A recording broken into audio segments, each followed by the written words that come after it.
In 1917, Russia was an undeveloped country.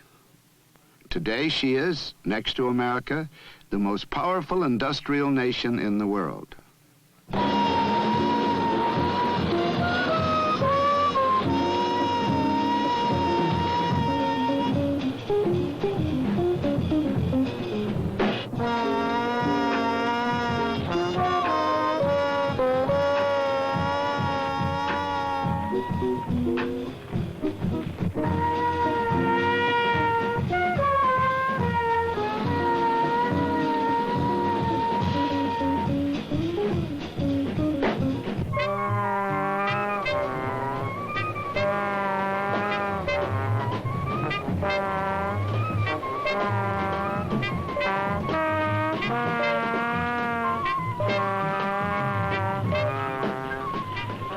Industrial progress is undeniable.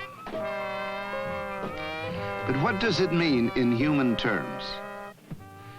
In the old apartment houses, entire families are still crowded into one room and share a kitchen with several families. Even in modern apartments, impressive to look at from the outside, most families must live in one or two rooms. An exception is the four-room apartment in which a factory manager and his family live. Unlike most Russians, they can afford to entertain. Their apartment is well furnished. They have a radio, a television set, and even a telephone.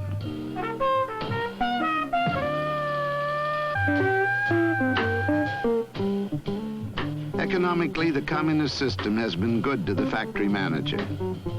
He drives to work in his own car.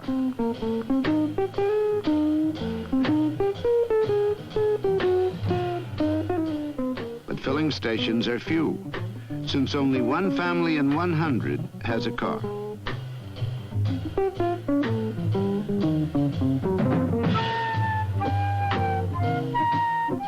Most Russian women work, but the wife of the factory manager is free to go shopping.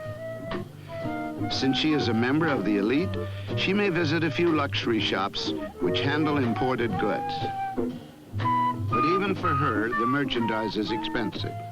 A dress from France or a man's suit from Japan costs more than her family's weekly income. During his paid summer vacation, the factory manager leaves the city for a quiet month at his dacha in the country, or he may travel to the sea.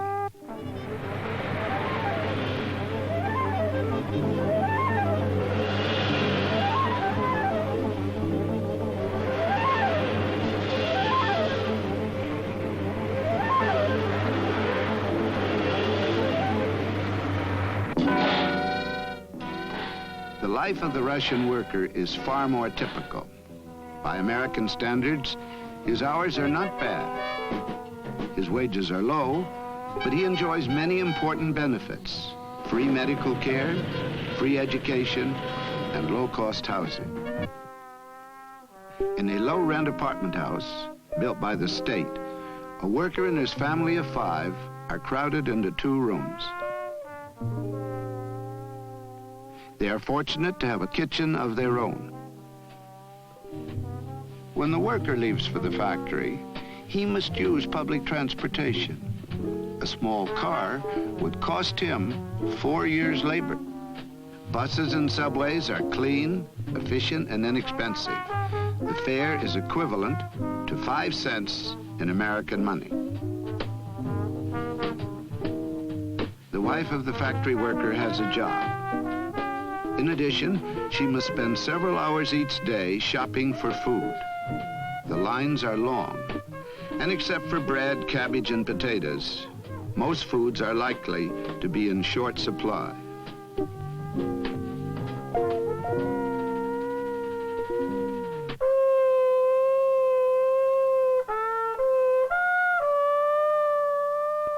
On weekends, she visits a large government department store.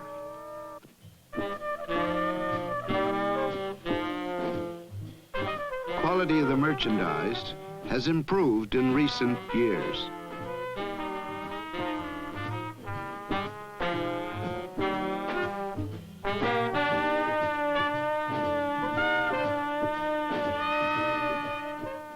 prices remain high for the average family.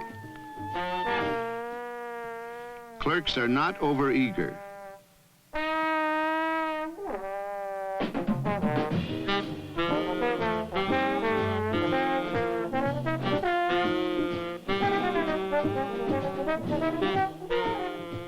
In other stores, radios and record players are sold. They are plentiful and inexpensive. But television sets, tape recorders, and washing machines are still luxury items in the Soviet Union. A television set, for example, costs the average man 2 to 3 months' wages.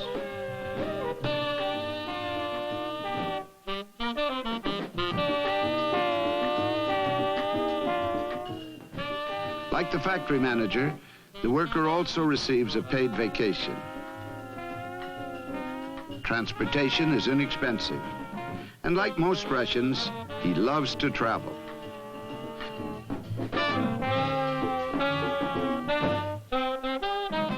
He's likely to go to a camp in the woods or to the beach.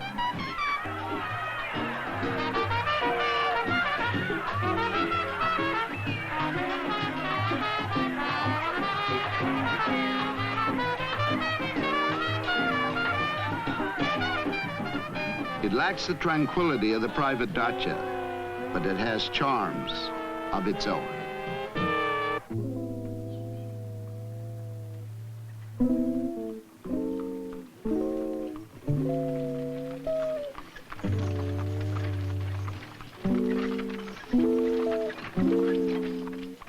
The Russian peasant lives in a world completely divorced from that of the factory manager and the worker. For centuries, he endured the inhumanities of the Tsarist system. Today, he endures the communist state.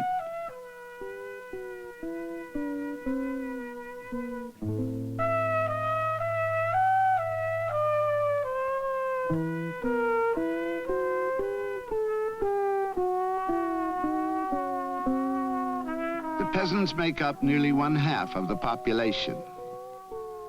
Most of them are crowded together on collective and state farms. The fruit of their labor goes mostly to the state.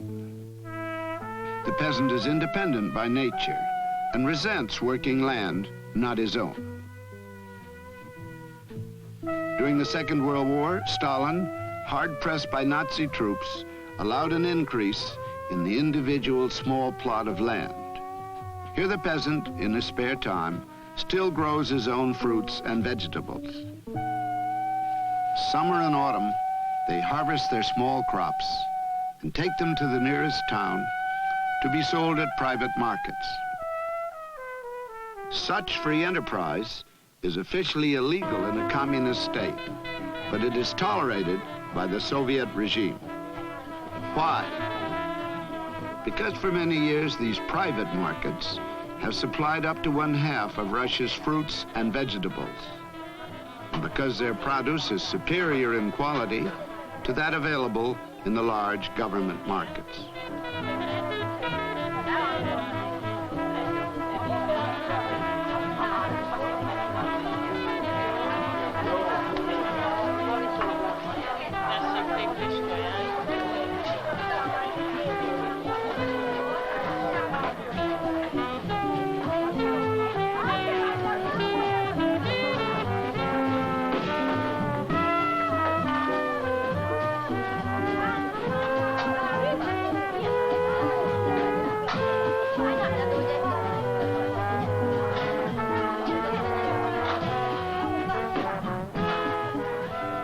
Prices are high.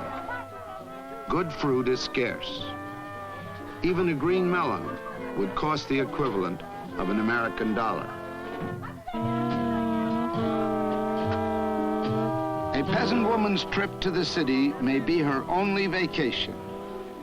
After selling her flowers, fruit, and vegetables, she will probably window shop. The prices are far out of her range. A pair of pants would cost her more than 2 weeks' work. She may feel extravagant and buy them, but it is more likely that you will only look. A pathetic indulgence symbolizing the peasant's remoteness from the rest of Russian society.